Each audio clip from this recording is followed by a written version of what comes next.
Welcome to Extraterrestrial Reality. Well, on Thursday, November 23rd, many people across the United States are going to be sitting in with their families and having a large Thanksgiving dinner. And they're going to talk about politics and sports, and they're going to watch football games. They're going to watch TV specials. People are going to fall asleep on couches. And I would like to suggest to people in the UFO community to bring up the subject of the extraterrestrial reality during these family gatherings. It's a good idea, and basically you have some ammunition to go along with it, because today there was a great opinion piece that appeared in the Debrief by the former Deputy Secretary of Defense, Christopher Mellon. And basically, he spells it all out on what's been happening. A lot of people out there, a lot of people's relatives are probably completely unaware of what's been going on behind the scenes over the last several years. This would be a good time to bring them up to date, bring them up to speed on the situation, and that this is real, and that we are being lied to by governments for a long time now, and maybe direct them to this opinion piece written by Christopher Mellon in the Debrief. Actually tell them when they get a chance and go home that they should actually read this, and then maybe you'll be a little bit smarter than you were 5 minutes before you read it. Because it is true, there is an extraterrestrial presence here, and it is being withheld from the public for various reasons. We talk about it all the time. But it's time that we get over this, get beyond this cover-up, and just face reality. And it's time that the government tells the public what that reality is. And that reality is that we are not alone. Now, this great op-ed by Christopher Mellon, that's what I want to talk about today. And I think that, again, this is something that you could alert your family members and friends over this Thanksgiving holiday about, and tell them that they should read this, and let them know that they have been stupid for a long time about this, and that it's time to get smart. Because obviously anybody who does not accept this, or knows nothing about it, or has no inkling of what's been going on the last several years with regard to the UFO topic, they're dumb at this point on this subject, and it's time that they wake up and understand that there is something going on, and that it's time that we end this cover-up and move forward, and maybe change the course of the human race. And that's basically the message I believe that one will take after reading this excellent opinion piece from Christopher Mellon. Now, I'm going to go through some of this. I'm not going to read the entire thing, but I'm going to go through some of this and talk about it. I agree with just about everything he talks about in here. There are some things that I had some issues with, but for the most part, I really agree with it. He started off talking about the first couple of paragraphs was talking about if you're a president and you know this, I mean, how hard it would be if you're a president to tell the world the truth about the extraterrestrial reality, that UFOs are being operated by beings from other planets that have in their possession technology that far exceeds anything that we've developed to this point. It would be a very difficult thing. And here we're going to pick up this opinion piece a little bit, a few paragraphs down. And Mellon writes, "It is hard for me to imagine any of the politicians I've worked for over the years leaping at that opportunity," the opportunity he's talking about, of telling the world the truth about the extraterrestrial reality. I'll tell you what. I just want to stop there right now. I would leap at it. I don't care. If I was a politician and I had the goods, I had the evidence in hand, I would have no problem whatsoever. I would have zero problem in telling people the reality of the situation. That would be no issue with someone like me at all. But again, I'm not a politician. Anyway, the sudden unexpected confirmation of an ET presence on Earth would not only unsettle, but inevitably terrify millions, if not billions of people. And for what purpose? What chance would you have as president of moving forward on other vital issues on your agenda, given the tumult that would result? What reason is there to believe the net effect for society would be positive rather than negative? Well, he gets into all of that. I say, in the end, in the final analysis, as you will see, Mellon does say that the net effect will be positive, and I firmly believe that. But if you are a politician and you're a president of the United States, and it would be a difficult position to be in to make that decision as to whether to tell the world. Basically, you'd be telling not just the United States citizenry, but you'd be telling the entire world, everyone on this planet, that we're not alone. Yeah, okay, it's a big deal, but I don't see, I would not be concerned about terrifying millions or billions of people because, of course, there's going to be some people who are going to be completely caught off guard by this reality, but it doesn't matter if it's a sudden disclosure or a slow disclosure. That effect is going to be the same. It doesn't really matter if and besides, it's the truth. I mean, what does it matter? I mean, if there's a nuclear reactor is leaking somewhere near a residential neighborhood, you're going to tell them the truth, right? You tell people the truth. Hey, you better get out of there because you might die from radiation poisoning. You're going to tell them the truth. It's the same thing with the extraterrestrial presence. Whether they're here for good reasons, bad reasons, indifferent reasons, whatever the matter is, it doesn't matter. Because people should know what's going on. They should know the truth. And some of them are going to have some trouble handling it at first, like I've talked about millions of times on this podcast. Well, maybe millions, that's exaggerating, but lots of times, as everyone who listens to this knows. But it doesn't matter. I mean, it's the truth. People need to know the truth of where they are, where they stand in the grand scheme of things. But anyway, continuing here, he says, these are the questions that need to be addressed by those advocating for the release of information confirming an extraterrestrial presence on Earth. Such information has the potential to be a genuine Pandora's box, and it is therefore vital we think this through carefully before proceeding.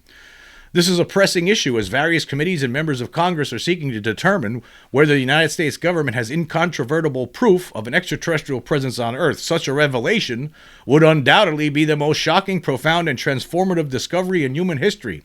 Yet, despite the gravity of the issue, Congress has been proceeding without holding any hearings or requesting any studies to assess the impact of this potential bombshell. It appears that our legislators are failing to heed the maxim, don't ask the question if you aren't prepared for the answer. Again, I have to say this, I'm not concerned with that at all. I don't see why we should be concerned with that. I think you need to let the truth out and let the chips fall where they may. If there's going to be people that are going to be upset by this one way or another, and I don't think there should be any studies on the sea to determine how people are going to react. What's going to happen if we tell them the truth? Or are they going to go crazy? Are they going to cause riots? I mean, that's not going to happen. I've talked about this numerous times, and it's just not going to happen. But Mellon gets into all of this as he moves. As this piece progresses. It says here, strangely, there is little discussion of this critical issue among proponents of disclosure in the UAP community. Let me just stop there. I actually talk about this a lot on my podcast. I think a lot of people in the UFO community actually talk about this. I don't think it matters. I don't think it does not matter. I think, and my opinion is that it would make the world a better place, actually. I think it's for the better. And in the end, Mellon reaches that conclusion as well, but let's continue here. It says, perhaps advocates of disclosure simply assume that truth and transparency are always for the better. Yes, let me just stop there. Yes, it's always for the better. The truth is always for the better. Always for the better.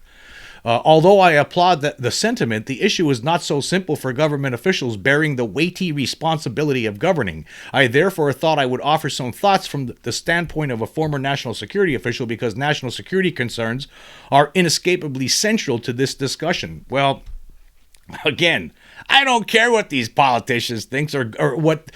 It's going to be better for the world in the end. It doesn't matter. That doesn't matter. Of course, Mellon does get into all of that as we continue. Anyway, the first question that arises is, how can we make a fair determination about the potential risks and benefits of disclosure without access to all the facts?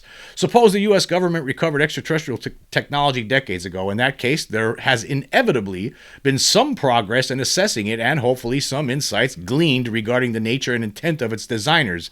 However, no credible individuals purporting to have access to such information have provided any details. One of the only things we can say with certainty is that unless ETs prove to be angelic, which is not what our military is reporting, disclosure would undeniably frighten, if not terrify, large segments of the population. Okay, fair enough. Let me just stop there again. Fair enough, yes, it would. But again, you're letting people know of the truth. You're telling them the truth, and they need to know the truth. I believe people are intelligent enough to handle this truth. I mean, I've talked about this. I talk about it a lot lately, actually. How you see there's been so many different cases over the years where you see somebody who never believed in this stuff before, never even thought about it, thought people who saw UFOs were crazy. Then all of a sudden they have their own encounter. They see a UFO or alien beings or both, and then they're okay with it, though. They're talking about it on TV and they're okay with it. They're doing an interview for some documentary show, and they're okay with it. They're meeting with people from MUFON, telling them the story, what happened, and they weren't believers before, but now I can't help but to believe, and they move on with their lives. That's how it is. That's how it would be for most people. I firmly believe that. But anyway, continuing. It says, moreover, what if disclosure precipitated a change in the behavior of an alien civilization, given that they no longer had an incentive to remain elusive and clandestine? Now, that's something, let me just stop there for some. That's something that I heard Lou Elizondo talk about before, and I've also mentioned it before on this podcast, is if the governments, or say the United States government came out and finally told the truth about the extraterrestrial presence, would that change the behavior of the aliens here who have been operating secretly? I mean, whatever program they're up to, that program is highly secret for the extraterrestrials, whether they're trying to manipulate us via stealing our DNA and trying to create some other race of beings, whatever they're up to, or maybe they're just studying us, maybe they're observing us, whatever the case. It could be multiple reasons why they're here, and there could be multiple different sorts of beings here that all have different agendas. It doesn't matter. In the final analysis, it doesn't matter. It's the truth. I mean, it's the truth when, like, if there's a country is going to another country to wage a war, right? You don't tell the rest of the world nothing's going on there. You say that there's a war here and these people are killing these other people and the other people are fighting back. They're not winning. It's not that good. They're not really fighting back that good. But you still tell the world. It doesn't matter. There's troubles all around us all the time, every single day of the week. It doesn't matter. People want to know the truth. In fact, if you look at the mainstream media, most of the stuff they're talking about is always bad news. Bad news sells. So, I mean, if the mainstream media wants to put a focus on the bad aspects of the extraterrestrial reality, so be it. Whatever the case, right? People are going to be able to deal with it. It doesn't matter. In the end, it doesn't matter. It's the truth. There's beings here, despite whatever, all these debunkers. I know there's a lot of idiots out there who think they know stuff that everybody else who talks about this, or they don't know what they're talking about, or they're just conspiracy theorists and all that kind of stuff. No. Those people are stupid.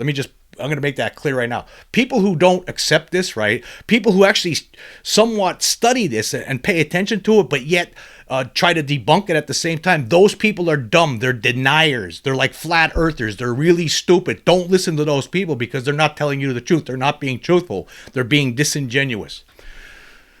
Continuing. What is the risk potential that disclosure might cause some governments to overreact, precipitating fearful and aggressive interactions? If these risks are substantial, does it still make sense to release such disruptive information?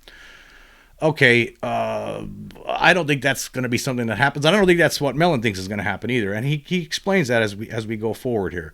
He says, when I first became publicly involved in the UAP topic, the alleged recovery of ET technology was not an issue. My immediate goal was to alert policymakers to a dangerous intelligence failure, namely the fact of serious and recurring intrusions into restricted Department of Defense airspace by strange, unidentified aircraft. It was shocking to learn our vaunted multi-billion-dollar intelligence system was paralyzed by ineffable stigma as effectively as any electromagnetic warfare, EW, weapon, placing U.S. personnel and their nation at risk.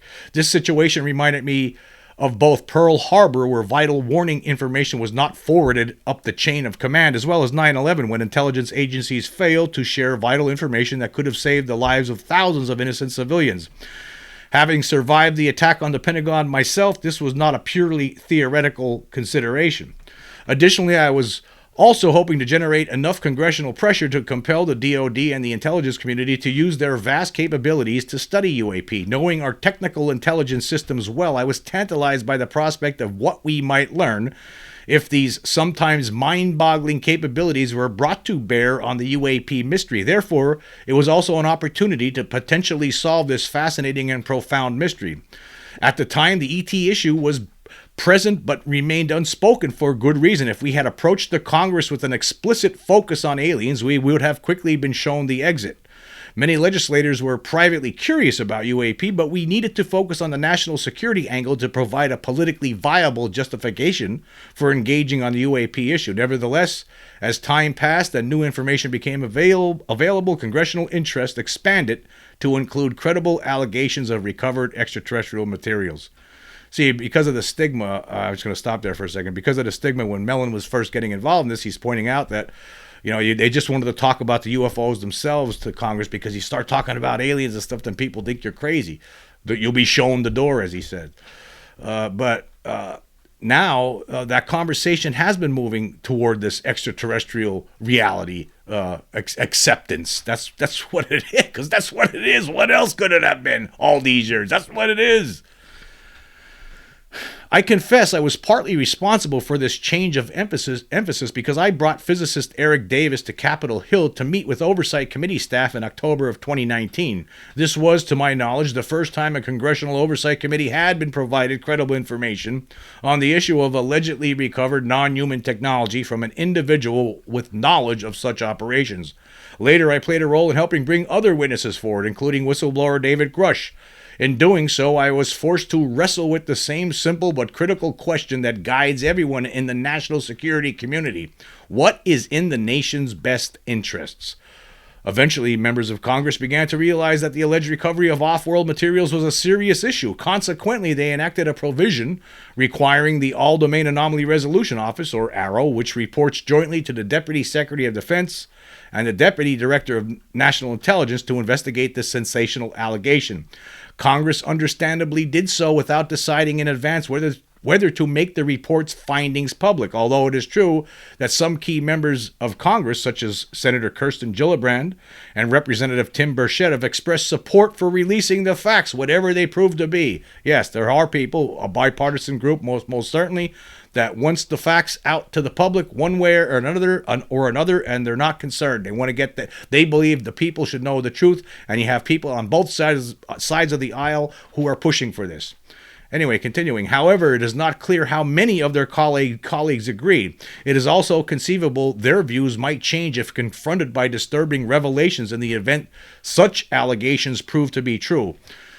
Now, let me just stop there for a second. Now, for some reason, I just was talking about this in the previous podcast. Some colleagues don't agree because they receive a lot of money from defense contractors. And because defense contractors are part of this secret control group, at least some of them, right?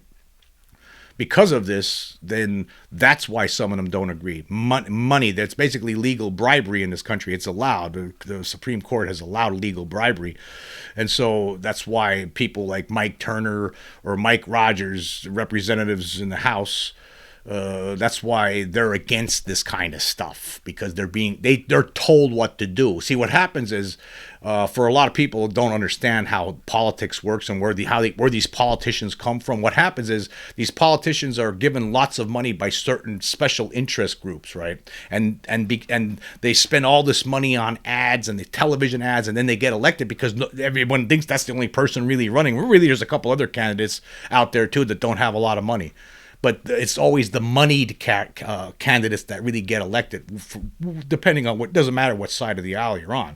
But like guys like that, like Turner and Rogers, they're receiving lots of money from the military-industrial complex, so they'll do whatever the military-industrial complex tells them what to do, because they're the ones who gave them the brunt of the cash they needed for their campaigns to get elected in the first place. They don't care about the people, right, that put them in office. They just don't care. People don't understand this. So a lot of people really don't. I honestly, I've had conversations with people that I know, and they don't get it. And then when you tell them about it, they're like, oh, I never even thought of that. Honestly, I can't believe there's people who don't understand that, but there are. It's unbelievable to me. But anyway, continuing here, he says this, and this is something I don't agree with. He says, for example, Senator Gillibrand has young children, and it is conceivable that if sufficiently alarming information emerges about UFOs and extraterrestrials, she might reconsider her admirable desire to share as much information as possible with the public. Now, I don't think it was fair to single out someone like Senator Gillibrand, with this, because she's someone who has been pushing for disclosure. But he's using her as an example, saying she has young children, and what if she learns something behind closed doors about this extraterrestrial reality, and when she learns about it, and because she has small kids, she doesn't want them to know. So basically, you're gonna use censorship then, because you don't want kids to know, and have kids growing up in this lie that there's nothing else out there. I mean, that's absolutely absurd that somebody would. I mean, he's saying that might happen. Mellon's not saying that will happen. He said it might happen. I would hope that would never happen, that somebody would do something like that somebody would make a decision. Well, I don't want my kids to know about extraterrestrials, or extraterrestrial reality. I mean, my God, they'll know about abductions then and cattle mutilations. I don't want them to know. That's disturbing. That might scare my kids. There's a lot of things out there that should scare your kids and scare everybody, actually. We deal with them on a daily basis. What does it matter? Again, if there's some nuclear power plant and there's a reactor leak, and you're not going to tell the local neighborhood about it because you don't want to scare the kids, so you're just going to let them there and die of radiation poisoning? That doesn't make any sense. So if anybody was to make a decision in Congress because they're afraid it's going to scare the kids, that's stupid, and you need to get out of there quick. But anyway, continuing. At this point, it already seems clear that Arrow will report that it found no credible evidence. I like this part here. He says, at this point, it already seems clear that Arrow will report that it found no credible evidence the United States government has recovered alien technology or knows of any extraterrestrial activity. Let me just stop there. Yeah, he's basically conceding that Arrow's not going to do anything. They aren't, because actually Arrow is a function established by the Congress, but Arrow is the people running Arrow, like Dr. Sean Kirkpatrick, are chosen by the Department of Defense. Anyway, this is another thing I've been talking about a lot lately. A lot of people in the UFO community have been talking about this. However, I don't think this finding by Arrow will satisfy key members of Congress or the public. No, it won't. It definitely won't. He's right about that. It won't satisfy, because how could you trust Arrow? This is entirely understandable, because asking Arrow to investigate this issue is roughly comparable to asking the intelligence community to investigate the Iran-Contra affair.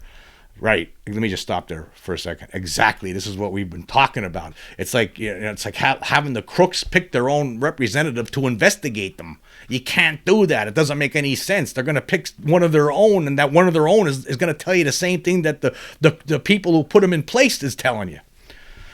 Arrow has a clear conflict of interest in that it must protect this explosive information if directed to do so. Alternatively, Arrow could also be denied access to the information. The only way for Congress to assure itself of the truth is to continue pressing ahead with its own investigation, as advocated by members of both parties in the House of Representatives. Yes, yeah. There's two. The issues with Arrow are basically twofold. They could just be simply deny the information, never given the information that they need, that they should be given, right? Or because Arrow is basically a function of the Pentagon itself, they pick the people to run it, so you're not gonna get anywhere like that. It's like having Al Capone's kids investigate his enterprise to see if there's any criminal activity. Anyway, continuing. In that regard, I want to challenge the recurring assertion that the UAP issue is primarily for scientists, not politicians or government officials. Although UAP deserves serious attention from the scientific community, as NASA itself recently acknowledged, national security considerations are inevitably paramount. Okay, so basically he's challenging the assertion that I put forward a lot. I always say the most important thing is for the scientific community needs to be brought in on this. That's my assertion, and a lot of people in the UFO community always say that. I believe that, but he's challenging it, saying that there's other considerations to think about here. How is this going to affect the world? Okay, let's continue here. He says, I say that partly because we are not dealing, at least not exclusively, with remote signals from deep space or an intangible interdimensional intelligence that seeks to subtly influence human affairs. For all we know, something along those lines could be happening, and it is a fascinating proposition, but what current intelligence collected by the United States indicates is that our military is encountering intelligently controlled solid objects invading restricted military airspace, sometimes even flying in formation on an almost daily basis. Many of these objects are emitting radiation in the 1 to 3 and 8 to 12 gigahertz range. Multiple credible reports indicate that UAP has rendered segments of our nuclear deterrent inoperable. In other cases, they are jamming radars on fighter aircraft. We also have multiple cases of near mid-air collisions and cases involving serious injuries to military and civilian personnel. Therefore, as much as we need and want scientific investigations, the government cannot be permitted to divest itself of the UAP issue. Right, of course, there's other issues with regards to what these things are doing in our airspace. I mean, they do potentially cause dangers for our people, not just in the military, but civilians, civilian aircraft, anything out there. I think it goes beyond that as far as I'm concerned, right? Mellon doesn't get into all of the stuff out there, all the implications. But there are other implications, and I understand why he's not getting into the other implications, because he wants to get disclosure. And you're not going to, it's going to be difficult to get disclosure when you're talking about some of the darker implications of the extraterrestrial presence. And those darker implications do involve alien abductions and who knows what. Who knows what? I mean, we just don't know. There's a lot of speculation on what it might be. I've talked about it many times before, that they might be trying to take us over. That could be part of it. We just don't know. He doesn't touch on those kind of aspects here. Anyway, similarly, the government does not have the luxury of limiting itself to pristine scientific information. This is one of the areas in which I differ with Dr. Sean Kirkpatrick, the current director of AARO, who claims there is no credible evidence of UAP demonstrating capabilities or doing things that violate our understanding of science. That's a Kirkpatrick's statement. That's an outright lie to make that statement. But again, Kirkpatrick was chosen by the Department of Defense to sit in that position. That's why he's saying it. Anyway, to Mellon's mind, the USS Nimitz aviators, radar operators, and technicians who encountered an anomalous craft during training exercises off the California coast in 2004 are eminently credible. The intelligence community prefers rigorous scientific information whenever possible. Still, it would be untenable, if not suicidal, for either the intelligence or law enforcement communities to limit themselves to pristine, scientifically repeatable censored data. We rarely have the luxury of having censored information when facing the intentions of foreign leaders or the precise capabilities of an adversary military forces. Hence, the intelligence community does its best with what it has in those circumstances, including reliance on human intelligence reporting. And therefore, by its own standards, the intelligence community should consider the accounts of the Nimitz aviators and radar operators as highly credible evidence of intelligently controlled craft doing things we cannot emulate and simply don't understand. For example, the Tic Tac UAP they encountered accelerated to supersonic speeds without producing a sonic boom. It overcame G-forces that would destroy anything built by man, and there was no evidence of the electrically charged plasma we would normally expect to see on man-made aircraft moving at hypersonic velocities. I realize the inherent limitations of human reporting. Still, I also see no reason to suddenly change the normal rules and standards the intelligence community relies on in cases that involve evaluating UAP. So, he's sticking up for the intelligence community and the Department of Defense in this respect, saying that, yeah, there are some things that they can't share with us. But again, the overall reality, that's what needs to be shared. That's what will change things. That's what we need to know. Like I talk about this before, we don't need to know about the what they learned from reverse engineering these craft. That should be top secret. There's a lot of things that need to remain top secret in this subject, right? But the world needs to know the reality. There is an extraterrestrial presence here. He's basically laying it out here for you in this article. Again, I think this is something that when you're talking with your relatives on Thanksgiving and they challenge you, you say, well, just say, hey, I'll tell you what, here's an article. When you have a chance, check it out. I'll send you the link, and send them this article from the Debrief. Of course, the link will be in the description.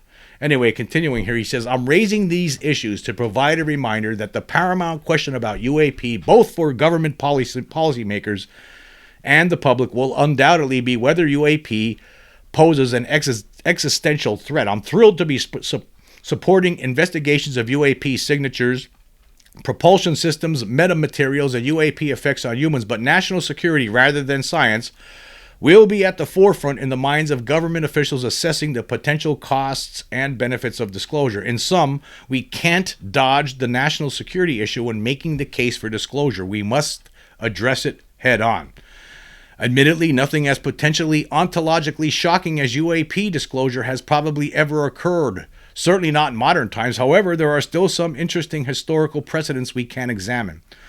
And then he was talking about the Sputnik issue. Sputnik was merely a small satellite emitting tracking signals, not a weapon system. Yet, the mere fact America was lagging behind the Soviet Union in space and missile technology immediately became a major political issue, reminiscent of the furor over the more recent Chinese spy balloon incident. It was not long before Congress and the White House responded and the space race got underway. Thankfully, what began as a military competition eventually turned into a collaborative space exploration effort involving the Russians and many other nations. So in that case, the initial fright and concern, which was a national security issue, ultimately led to major scientific and technological breakthroughs and laudable international cooperation. And he believes that the UAP issue can follow that same path from national security to science. But then he brings up other examples, like when indigenous peoples, advanced civilizations interact with indigenous peoples and how things turn out badly for the indigenous peoples. Some of them end up getting diseases because they just don't have they weren't vaccinated, or they don't have the medication to treat themselves, things like that. And also the religious and cultural aspects of indigenous people because of being meddled with by advanced civilizations, basically destroyed any sort of it had all kinds of psychological problems for these people and things like that. He says here, for many indigenous peoples, those maps were destroyed but not replaced, leaving behind a devastating psychological and spiritual void that millions of people are still contending with as they seek to reconcile Western secular views with their traditional beliefs. And anyway, I'm going to skip forward here a little bit. He believes, Mellon, that a graduated process of disclosure would avert a crisis atmosphere while prompting new investments in technology, scientific research, and a rash of collaborative international meetings and initiatives. Processing this unsettling information would certainly take time, but danger and fear of the unknown have always been inherent in the human condition, and people would, as always, adapt. I totally agree. Yes, they would. They would adapt. They would have no choice. We would adapt. Most people would not be panicking and going out of their gourds. Will there be some? Of course there are. But guess what? There's people panicking, going out of their gourds right now over complete, absolute nonsense. So what does it really matter in the end? For example, few Americans are losing sleep over the fact that they live in cities targeted by Chinese and Russian thermonuclear weapons. Similarly, if some UAP proves to be extraterrestrial, people would still get out of bed the next day, go through their morning wake-up rituals, and head to school or work. Although it would be a much more disturbing provocation than Sputnik, I believe the inevitable ontological shock would eventually prove highly beneficial, stimulating immense creativity, investment, and research. Moreover, and most importantly, it could have a profound, positive, and desperately needed impact on mankind and international relations. Yes, I totally agree with that. Yes, it would. It would definitely make things, it would be for the better. Right now, look at what we're doing. We're fighting, we're murdering each other. It would give people a moment. They would all come to a pause. They would look and think about where they are in the universe. People would want to work together. Countries would want to work together. It would be great for the world. It would be great for humankind. It most certainly would. I totally believe that. It wouldn't be worldwide panic. It would be something good. It would move the human race to another level, maybe get us out of this dark region that we're in right now. I mean, it's ugly. The politics are ugly. Everything is ugly right now. World politics are ugly. Wars are still ugly. We haven't learned from the past, apparently. We need this right now. We need disclosure. Anyway, continuing here, it says, earlier this year, I penned an article for Politico titled, If the U.S. government has UFO crash materials, it is time to reveal them. In the article, I made several points, including the following. 1, democracy requires transparency. 2, the American people own any materials recovered by our government. 3, the public can handle disclosure. 4, the government cannot forever stifle the truth, so it is better to get ahead of it. 5, secrecy stifles science. 6, there is no evidence of an imminent threat. 7, if there is a threat, we need to know so we can prepare. They are all great points, and I do remember that article. And then he says here, finally, I argued that disclosure could transform international tensions, catalyzing desperately needed international collaboration. I'd like to expand on this last point as it is both the most important point and the least obvious. In my view, both domestically and internationally, we are presently on an extremely dangerous trajectory that requires urgent intervention. Disclosure would undoubtedly alter the trajectory of our species, but almost certainly for the better. I couldn't agree more. 100% I agree with Mellon on this. 100%. We've been talking about this, and a lot of people in the UFO community believe this. It makes sense. It would be a better trajectory. Look what we're doing now. It is obvious that our nation, our species, and the environment are in serious and growing jeopardy. If this were solely my view, it would be easy to dismiss, but unfortunately that is not the case. I don't have the time here to list all my concerns, nor all the ways our society is presently financing its own downfall through perverse incentives that have developed over many decades, nor is there space here to do justice to the growing dangers we face abroad. Hence, rather than attempt to make the case myself, I'll offer the perspective of 2 renowned analysts of world affairs. And he's talking about, the analyst he's talking about here is Ray Dalio. He's an ingenious billionaire who established the world's largest hedge fund. And Yuval Harari is a dazzling Cambridge-trained historian and author. Their perspectives are as different as their occupations, but their analyses are complementary and equally sobering. And I want to skip forward here. Again, this is a very long article, and I don't want to. I recommend everybody out there to read this. And again, this is something to tell people during Thanksgiving dinner on Thursday. Hey, when you get into that UFO conversation, make sure you tell them about this article, right? And maybe that will start changing some minds. But I'm not going to read everything that he says here about what these guys say, but. Here's something that Harari says. He says, if despite these common threats, humans choose to privilege their particular national loyalties above everything else, the results may be far worse than in 1914 or 1939. But Harari also observes, a common enemy is the best catalyst for forging a coming identity. Suppose a common threat is the best recipe to achieve a desperately needed common bond. What could be more helpful or consistent with this? Now, this is Mellon writing. So, what could be more helpful or consistent with our long-term prosperity and survival than learning that one or more advanced civilizations are visiting our planet? It would be a shock, to be sure, and many would initially be frightened or even terrified, whether or not for good reason. But that fear would quickly subside if little change occurred in UAP activity. Regardless, we need a jolt to reframe international perspectives in order to manage issues such as AI, global warming, and weapons of mass destruction effectively. Much as NASA recently demonstrated the ability to alter the trajectory of an asteroid in the event we detect one on a collision course with Earth, we need a powerful ontological jolt to promote the collaboration required to manage these common global threats. This is why, in addition to democratic principles, I support UAP transparency and believe our nation and species would hugely benefit from an awareness that we are not alone. And on that chance that a threat does exist, aren't we better off knowing so we can take appropriate action? When has ignorance ever been a good national security strategy?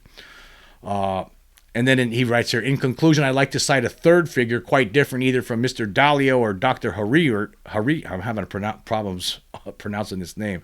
Dr. Hariri, a former U.S. president who had an extraordinary personal UAP sighting.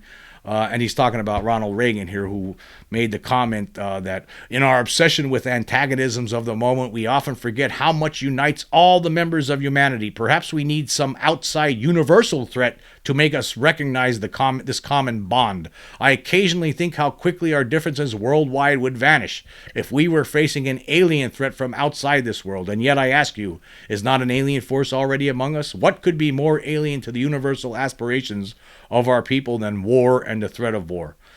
And then Mellon concludes by saying, for all the reasons above, I hope our elected officials will seek and reveal the truth of what our government knows about UAP. We need and deserve the truth, however unsettling it may be, and the sooner we are made aware, the better.